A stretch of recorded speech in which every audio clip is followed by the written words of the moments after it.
ఒక breaking news అందుతోంది. Deputy CM Bhatti Vikramarka కీలక ఆదేశాలు జారీ చేశారు. హెచ్సియు విద్యార్థులపై కేసుల ఉపసంహరణకు ఆదేశించారు ఆయన. ఈ కేసుల ఉపసంహరణకు వెంటనే చర్యలు తీసుకోవాలన్నారు ఉప ముఖ్యమంత్రి భట్టి విక్రమార్క. జ్యుడిషియల్ రిమాండ్లో ఉన్న ఇద్దరు విద్యార్థులు ఆల్రెడీ జ్యుడిషియల్ రిమాండ్లో ఉన్నారు. సో పోలీసులకు స్పష్టమైన మార్గనిర్దేశనం ఇవ్వాలని న్యాయశాఖ అధికారులను ఆదేశించారు భట్టి విక్రమార్క. కంచ గచ్చిబౌలి భూ వివాదంపై సచివాలయంలో కీలక సమావేశం జరిగింది. మంత్రుల కమిటీతోటి ఉపాధ్యాయ పౌర సమాజ ప్రతినిధులు భేటీ అయ్యారు. ఈ మీటింగ్లో మీనాక్షి, భట్టి, పొంగులేటి, శ్రీధర్ బాబు పాల్గొన్నారు. విద్యార్థులపై కేసులు ఉపసంహరించాలని, క్యాంపస్లో పోలీసుల ఉపసంహరణతో పాటు నిషేధాజ్ఞలు తొలగించాలని కోరాయి పౌర సంఘాలు. జీవ వైవిధ్య సర్వే చేయించాలని ఉపాధ్యాయ సంఘాలు సూచించాయి. అయితే పోలీసులను ఉపసంహరించడంపై యూనివర్సిటీతో సంప్రదింపులు జరుపుతామని మంత్రులు స్పష్టం చేశారు. కోర్టు ఆదేశాల వల్ల కౌశిక్, నేను పార్ట్నర్షిప్ ఫర్మ్ స్టార్ట్ చేయడం బెస్టా, ప్రైవేట్ లిమిటెడ్ కంపెనీ స్టార్ట్ చేయడం బెస్టా? ఎందుకు అంత కన్ఫ్యూజన్? ఎక్స్పర్ట్ తో మాట్లాడు. ఎక్స్పర్టా? ఎలా? బాస్ వాలా బీ ద బాస్. సర్వేకు అనుమతి ఇవ్వలేమన్నారు మంత్రులు.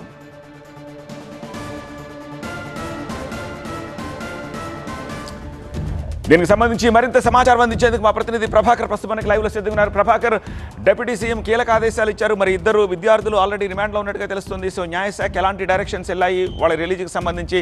అండ్ కేసులు ఉపసంహరణ అన్నారు. ఎంతమంది మీద కేసులు ఉన్నాయి? వాళ్ళందరినీ బేషరతుగా ఉపసంహరిస్తున్నారా?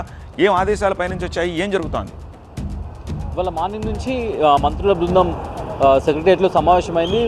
డిప్యూటీ సీఎం భట్టి ఛాంబర్లో ఈ సమావేశం జరిగింది. సమావేశానికి మంత్రులు పొంగిలేటి, శ్రీధర్ బాబు, భట్టి, అట్లాగే రాష్ట్ర కాంగ్రెస్ వ్యవహారాల ఇన్ఛార్జ్ మీనాక్షి నటరాజన్, ఇంకా యూహెచ్టీఏ యూనివర్సిటీ హైదరాబాద్ టీచర్స్ అసోసియేషన్, అట్లాగే పౌర సంఘాలు వీళ్ళందరూ కూడా అటెండ్ అయ్యారు. దానిలో మెయిన్గా పౌర సమాజం, పౌర సంఘాల నుంచి వచ్చిన డిమాండ్ విద్యార్థులపై ఉన్న కేసులను వెంటనే ఎత్తివేయాలి, వాపస్ తీసుకోవాలి.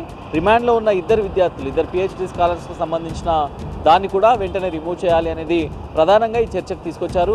సో దానిలో భాగంగానే దానికి సానుకూలంగా స్పందించారు. విద్యార్థులపై ఉన్న కేసుల విషయంలో వెంటనే న్యాయ సమీక్ష చేస్తాం, దాంతోపాటుగా విద్యార్థులపై ఇప్పటికే నమోదైన కేసులను ఎత్తివేస్తామంటూ భట్టి విక్రమార్క ప్రకటించారు. దాంతోపాటుగా కొన్ని అంశాలను కూడా మంత్రుల బృందం ముందుకు తీసుకొచ్చారు. సో దానిలో భాగంగానే యూనివర్సిటీకి సంబంధించిన సర్వే నిర్వహించడం, బయోడైవర్సిటీ సర్వే నిర్వహించడం, దాంతోపాటుగా విద్యార్థులతో ఒక ముఖాముఖి కార్యక్రమాన్ని ఏర్పాటు చేయాలని కోరడం, ఇవన్నీ కూడా పౌర సంఘాల నుంచి వచ్చాయి. సో ఇప్పుడైతే విద్యార్థులపైన నమోదైన కేసుల విషయంలో వెంబటే దీనిపైన సమీక్ష చేయాలి, వెంటనే రిపోర్ట్ ఇవ్వాలి, వెంటనే యాక్షన్ తీసుకోవాలనేది అయితే లా సెక్రటరీకి మంత్రుల బృందం ఆదేశించింది. సో దాని ప్రకారం వెంటనే ఇద్దరు విద్యార్థులతో పాటు ఇద్దరు విద్యార్థులపై కేసులు రివోక్ చేయడంతో పాటుగా మిగతా ఎఫ్ఐఆర్లు నమోదై ఉంటే కనుక వాటిని కూడా క్వాష్ చేయడానికి కావాల్సిన న్యాయ సమీక్ష అయితే జరుగుతుంది.